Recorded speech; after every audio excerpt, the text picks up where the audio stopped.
Soy la doctora Sarita Paula Nicama Legua, médico cirujano residente del segundo año de la Universidad Mayor de San Marcos en la especialidad de medicina interna. El tema a exponer se llama obesidad. Como una pequeña introducción, la obesidad es considerada a escala global como la nueva epidemia del siglo XXI de acuerdo con los datos de la OMS.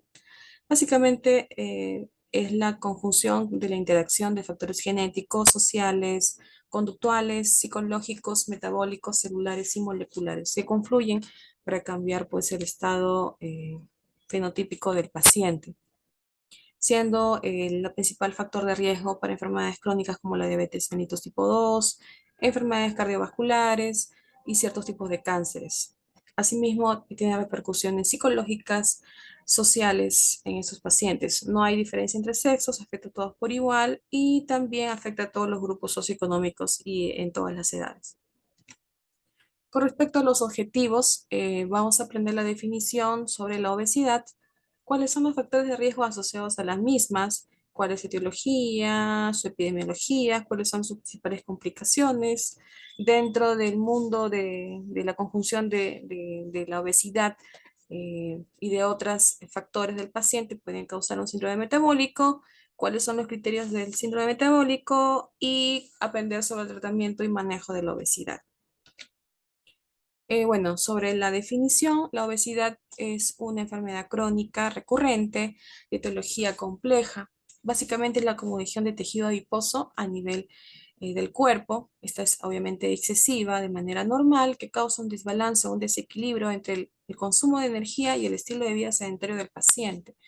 Ahora, es, como había mencionado, el de los principales factores de riesgo para enfermedades cardiovasculares, coronarias, coronariopatías, accidentes cerebrovasculares, cierto tipo de cánceres, diabetes mellitus tipo 2, enfermedades de la vesícula biliar, alteraciones óseas como la osteoartritis, la gota, etcétera.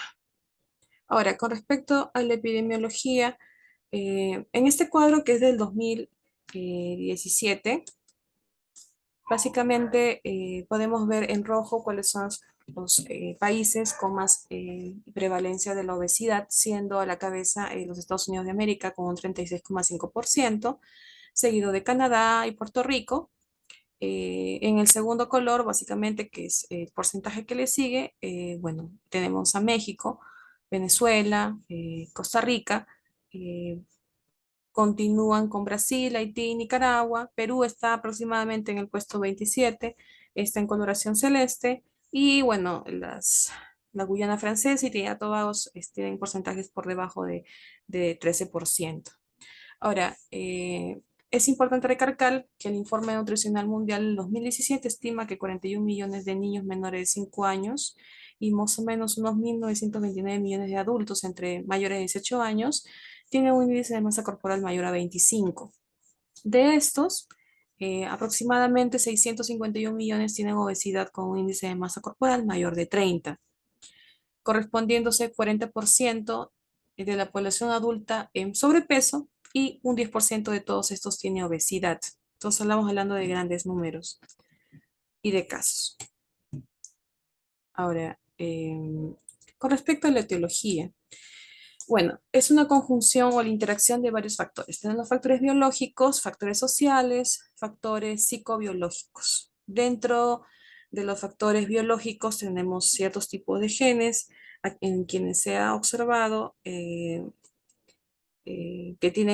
están asociados a la obesidad, como el MSR4, el gen de FTO, ciertos fármacos, enfermedades endocrinas que también están asociadas, que dentro de su cuadro clínico se produce obesidad, ¿no? O tienen tendencia a acumular pues grasa los pacientes. Con respecto a los factores sociales, está, bueno, el tipo de nutrición que tienen los pacientes de acuerdo a su estado social, a sus ingresos económicos, el tabaquismo, incluso hasta la presión de los medios de comunicación en la ingesta de tipo de alimentos que son nocivos para la salud.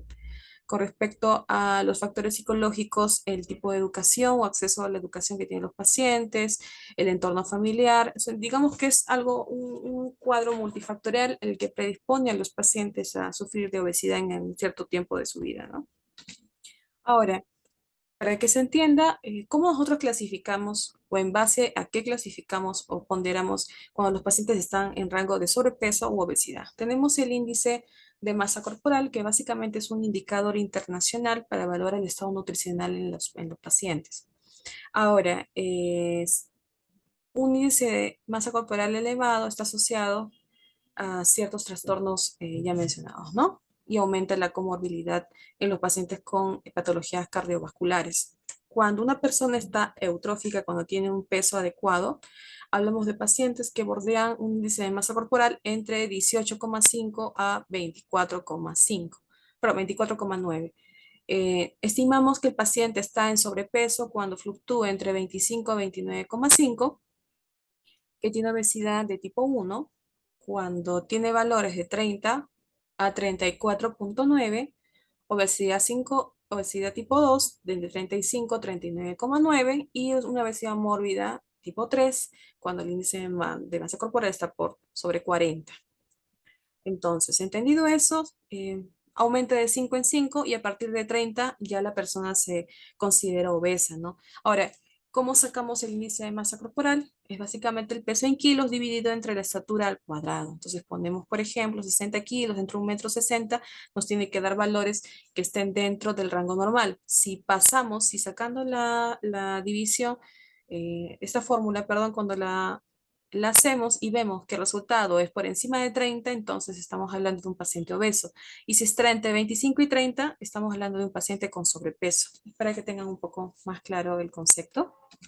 Ahora, con respecto a cuáles son las principales complicaciones de la obesidad múltiples, está asociada a predisposición a accidentes cerebrovasculares, a causar trastornos del sueño, como el apnea del sueño, pacientes que se despiertan repetidas veces durante la noche por sensación de ahogo, falta de aire, ¿no?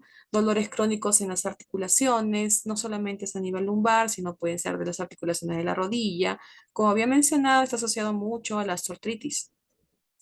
El aumento de peso en el aparato locomotor puede causar dolor e incluso limitación funcional en los pacientes, pues, ¿no? que tengan demasiado peso, ¿no?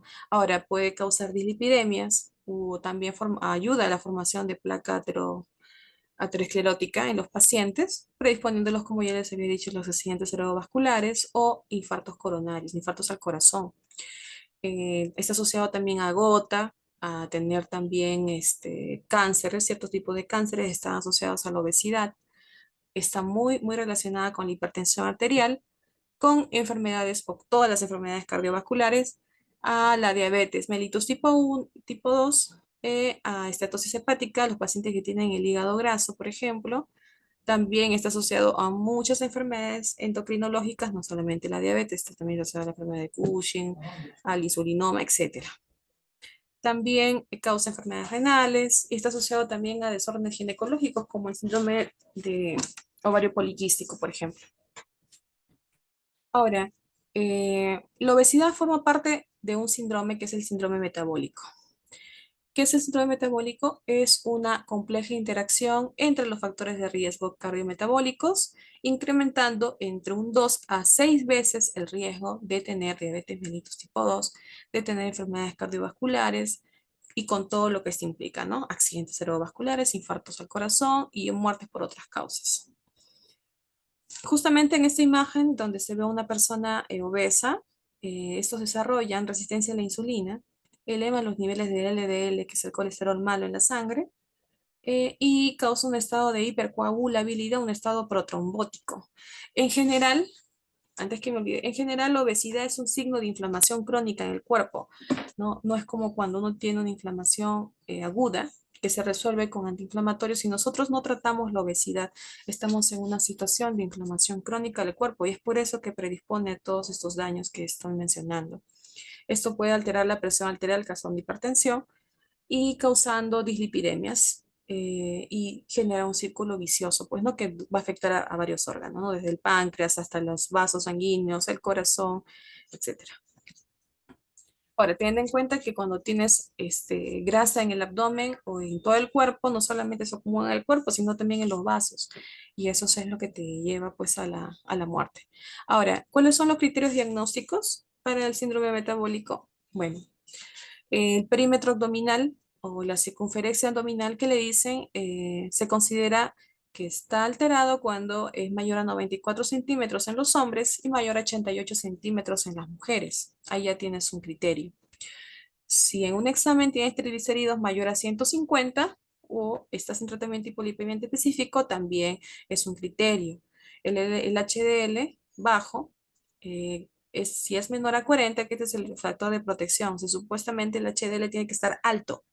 Si está bajo por menos de 40 en hombres, tendrías un criterio. Si eres mujer, tendrías que tener menos de 50 de HDL para tener un criterio más de síndrome metabólico. Como les he mencionado, aumenta de 2 al 6% de tener todo lo que he dicho. Con respecto a la presión arterial, se considera criterio para síndrome metabólico que sea mayor a 130 y la presión diastólica mayor o igual a 85 milímetros de mercurio o en tratamiento antihipertensivo. Con respecto a la glucosa, todos los pacientes que tengan glicemias altas en ayudas, que es un valor mayor a 100 miligramos por decilitro, o que tenga intolerancia a la glucosa o que sea diabético, ya es un criterio para síndrome metabólico.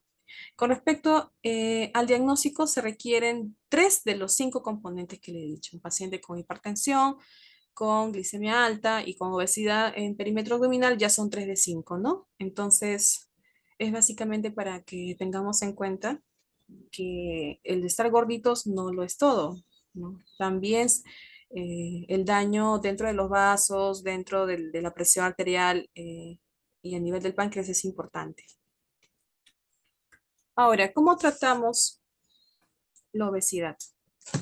Bueno, eh, existen, eh, el principal manejo tiene que estar dirigido al cambio en el estilo de vida del paciente. Ahora, no solamente, bueno, es con respecto al estilo de vida, también tenemos otro tipo de manejo, eh, no menos importante la farmacoterapia y en última instancia la cirugía bariátrica. Ahora, cuando nos referimos al cambio en el estilo de vida, estamos hablando de un cambio nutricional. Entonces, existen alimentos que no son buenos para la salud, que tienen una gran, un bajo porcentaje nutricional y un alto índice de que no son productos saludables, pues, ¿no? Entonces, el cambio en el estilo de vida está dirigido a disminuir la ingesta calórica, aumentar la actividad física. En este caso, me voy a pasar a explicar cuánto es el tiempo que tenemos que dar para poder quemar todos esos alimentos que nosotros consumimos en el día. Y bueno, hay criterios diagnósticos para ver qué pacientes son tributarias a recibir la farmacoterapia, que en general primero se inicia con un cambio nutricional.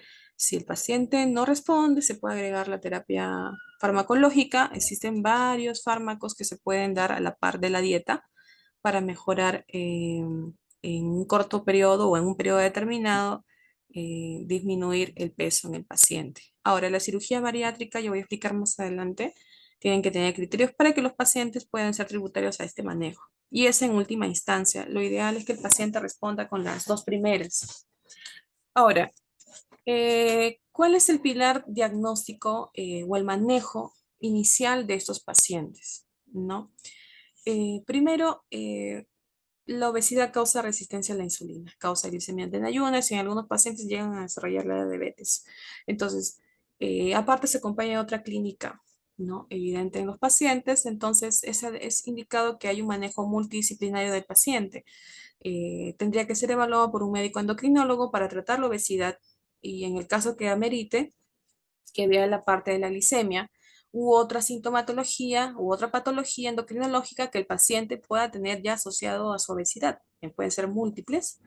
Con respecto a, bueno, acá no lo he puesto, pero bueno, el manejo cardiovascular es importante, el manejo por cardiología, por ejemplo, en los pacientes que aparte de la obesidad mórbida o de la obesidad o sobrepeso que tengan, tienen también hipertensión arterial o ya tengan una falla de válvula o un problema X cardiovascular con la obesidad asociada, ¿no?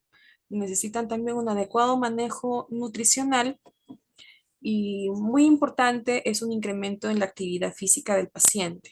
Nos encontramos en un cuadro en el que el paciente ingiere más de lo que puede en el transcurso del día o de la semana eliminar, por decirlo de alguna manera.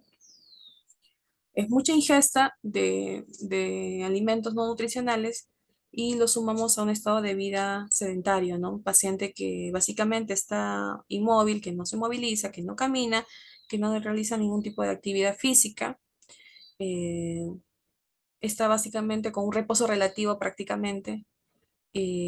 También es importante dentro del pilar de la atención de estos pacientes el apoyo psicológico que puedan presentar en determinado momento. Los pacientes pueden llegar a presentar un trastorno psicológico o estigmatizante por la naturaleza de su físico, pues, ¿no? Pueden desarrollar bulimia, pueden desarrollar depresión, etcétera. Entonces es importante que el paciente tenga un apoyo multidisciplinario y también que se use medicación, ¿no? Como lo he mencionado, pues hay medicamentos que se usan para hipolipemiantes que pueden ayudar a disminuir el peso en los pacientes. Ahora, la cirugía bariátrica es un abordaje quirúrgico que se realiza en los pacientes que cumplen criterios de obesidad mórbida, ¿no? Hay otros criterios más que los voy a mencionar más adelante. Acá tenemos pues una imagen donde se puede ver una banda gástrica ajustable. En el siguiente dibujo hay un bypass gástrico y en el trasero una gastrectomía en manga, que básicamente son tres modalidades quirúrgicas para el manejo de la obesidad. Ahora, en esta imagen, una alimentación saludable, una actividad física regular y una terapia cognitiva conductual es lo mejor para estos pacientes. Con respecto a la nutrición y dieta, bueno, para que haya un aumento o haya un adelgazamiento importante, la ingesta energética debe ser inferior al gasto calórico. ¿Ya?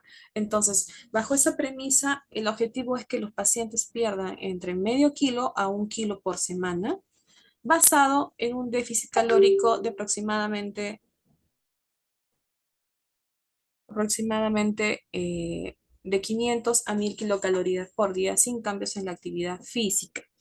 No se recomiendan dietas que provean o nos den o nos aporten 800 kilocalorías por día. No, entonces existen alimentos como ven en esta imagen que son ricos en glúcidos y eh, en grasas saturadas, ¿no? Y eh, que pueden llegar a producir obesidad. En este caso, pues el objetivo es reducir el peso, ¿no? Básicamente, tener dietas que fluctúen entre 1000 a 1500 calorías.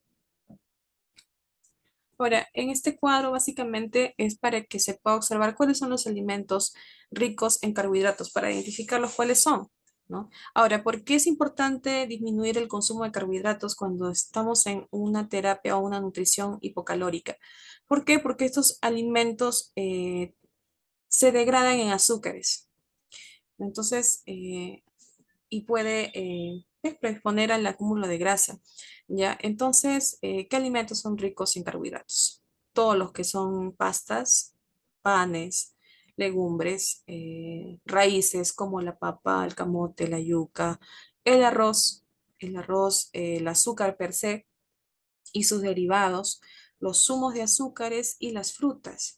Ahora, voy a mencionar más adelante acerca de los vegetales y las frutas que sí son parte del pilar para el tratamiento, pero no tiene que ver mucho la cantidad y el tipo de alimentos, frutas que comas. Hay frutas que tienen mayor valor energético y menos porcentaje de calorías, que son las recomendadas en estos tipos de pacientes que tienen como objetivo bajar de peso. Ahora, ¿qué tipos de grasas se pueden presentar en los alimentos? Tenemos las grasas saturadas que que aumentan el colesterol. Y tenemos ahí, por ejemplo, la margarina, por ejemplo, los embutidos, ¿no? Y lo que estamos hablando de grasas insaturadas son las grasas beneficiables, saludables para el corazón, como por ejemplo la palta, los ácidos omega 3, 6 que se encuentran en el pescado, en ciertas legumbres, ¿no? Etcétera. Con respecto a las grasas hidrogenadas, estas grasas hidrogenadas es lo que más tiene acceso la población en general. Son alimentos rápidamente accesibles por lo económico y también pues tienen un buen sabor. ¿no? Y bueno, son los que más perjudican al corazón. Como pueden apreciar, están las hamburguesas, las donas, los pasteles, todo lo que son frituras con alto contenido de grasas, por ejemplo, hidrogenadas, papas fritas, etcétera.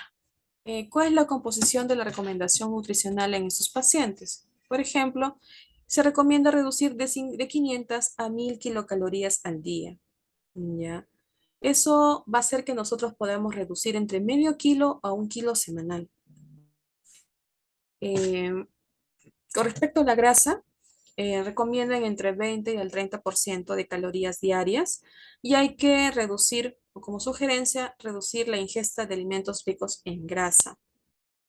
Eh, también escoger alimentos que tengan baja densidad calórica. Ojo, si tú tienes una dieta de 1000 calorías y vas a consumir en el desayuno, pues 700, 800 kilocalorías, solo te quedan 700 kilocalorías para el almuerzo y la cena. Entonces hay que saber distribuir el porcentaje calórico y dividirlo en tres, porque no sé, la idea es que el paciente no deje de comer, sino que coma lo más nutritivo y lo más adecuado para que llegue al objetivo calórico de ingesta por día.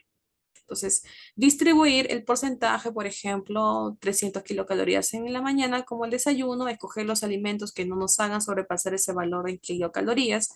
Llega el almuerzo, disponer el mayor porcentaje que puede oscilar, pongas entre 500 y 600 en el almuerzo y dejar 300 a 400 o 500 para la cena. Entonces hay que saber distribuir adecuadamente el porcentaje de kilocalorías si tenemos al topo de 1000 a 1500 kilocalorías de ingesta al día. Con respecto a los carbohidratos, bueno, se prefiere que se elijan carbohidratos complejos como cereales, frutas y vegetales. Y hay que disminuir los azúcares simples, como los azúcares, los postres, los bizcochos, las tortas, todo lo que tengan azúcares procesadas, ya están no recomendadas. Y también es muy importante ahí justamente los carbohidratos, porque todos los azúcares, las frutas son carbohidratos. No se debe comer grandes cantidades de frutas, sino hay que coger qué tipo de frutas tienen menos valor, tienen más valor nutricional y tienen menos valor calórico. Por ejemplo, los que son los cítricos, todos los que se encuadran en los cítricos, mandarina, limón, naranja, etcétera, todos los que pertenecen al rubro de los cítricos tienen un valor calórico entre 20 a 34 kilocalorías por unidad. Por ejemplo, ¿no? Le sigue la manzana, el melón, etcétera, ¿no? Y siendo los que tienen más porcentaje calórico, pues el mango, digamos que el plátano, etcétera, ¿no? Entonces, hay que escoger el tipo de fruta y la cantidad. No se puede comer 4 o 5 mandarinas, porque si sumas todo, pues estás pasándote el objetivo de 1500 calorías al día, si no sería una unidad, ¿no? Distribuirla a media mañana o a media tarde, pues, ¿no?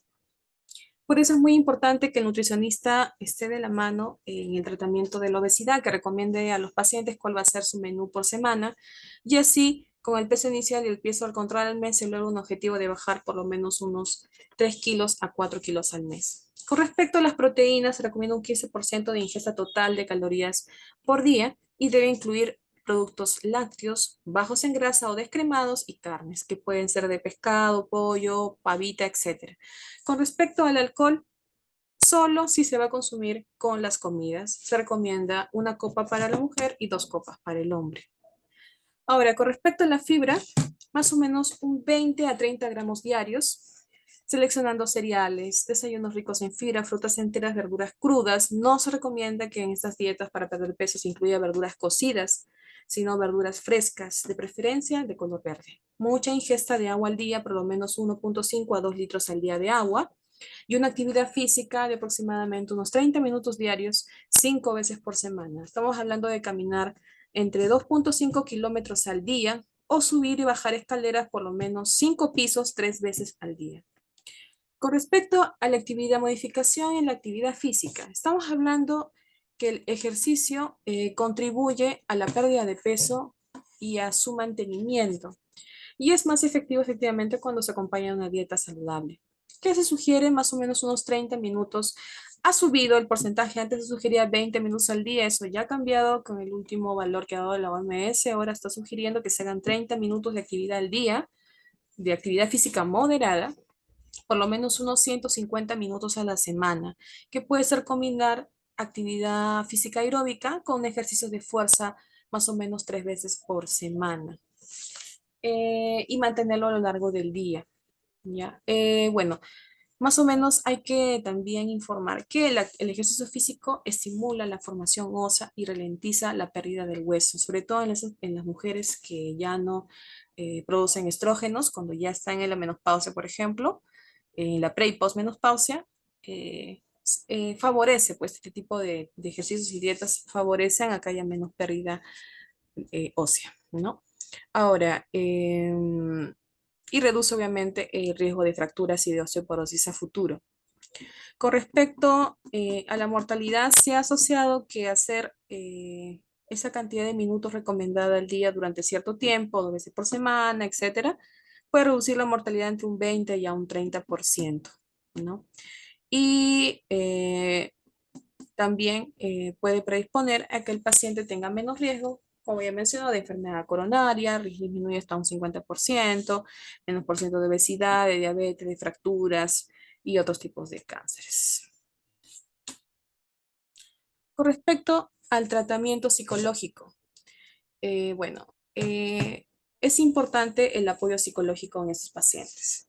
Ya lo había mencionado que la depresión está muy asociada a los pacientes con obesidad. No solamente no se adhieren al tratamiento, sino que cuando no ven objetivos cortos a corto plazo, abandonan el tratamiento y incluso vuelven con más peso a la consulta con el que vinieron en la primera vez. Es importante el apoyo conductual, cognitivo de estos pacientes por parte del área de psicología e incluso por psiquiatría, de ser el caso de los pacientes, ¿no? A veces también tienen relacionadas otros tipos de patologías como la ansiedad, la depresión.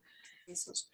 Estamos hablando de personas que tienen, pues, índice de masa corporal mayor a 40, que es básicamente casi 6 a 8% más del peso que deberían tener, o un índice de masa corporal mayor a 35 hasta 39,9% con comorbilidad asociada como la diabetes mellitus tipo 2 o hipertensión arterial que no controla y que sea parte también refractaria al tratamiento farmacológico o cambios en el estilo de vida. ¿Qué quiere decir esto? Que los pacientes que, por ejemplo, ya iniciaron un cambio en el estilo de vida, que ya están a la par recibiendo un tratamiento farmacológico, y a pesar de recibir por largos periodos de tiempo estos tratamientos, no han obtenido los resultados o no han bajado el objetivo o simplemente no mejoraron su resultado. O sea, con el mismo peso que ingresaron, se mantuvieron durante todo el tratamiento, incluso hasta aumentaron de peso. Entonces, es en estos pacientes con comorbilidades asociadas que no responden bien al tratamiento de sus patologías y que no responden al tratamiento farmacológico y al cambio del estilo de vida y que tengan un índice de masa corporal mayor a 35 pero menos de 40, son los que son tributarios al manejo quirúrgico por cirugías de bandas gástricas, que son ahorita el tratamiento preferido por los cirujanos, seguidos del bypass gástrico, que es la segunda opción con índices de masa mayor a 60. Entonces, ahora como un comentario final, enfocarnos que la obesidad y el sobrepeso se definen como una acumulación excesiva de tejido adiposo en diversas zonas del cuerpo y que, bueno, actualmente la obesidad sigue siendo un desafío para médicos y pacientes y que se deben ampliar los estudios para mejorar las terapias que se están aplicando actualmente para el manejo de la obesidad. También hay que hacer una evaluación multidisciplinaria, como había indicado, donde endocrinología, nutrición, cardiología, medicina interna, etcétera, más una actividad física regular, cambiar los hábitos saludables para evitar la progresión a diabetes mellitus, a enfermedades cardiovasculares a corto plazo. Eh, una vez instalada todas estas medidas, el objetivo es ayudar a los pacientes, pues, ¿no? Para continuar con un control glicémico adecuado, un manejo adecuado de la presión arterial, en el caso que así sea en los pacientes que tengan esas patologías. Y con respecto a las dislipidemias, pues, manejo farmacológico, nutricional, y bueno, esperar que estos pacientes respondan a lo largo del tiempo al tratamiento y se obtenga el objetivo que es bajar de peso y entrar en un estado eutrófico del paciente.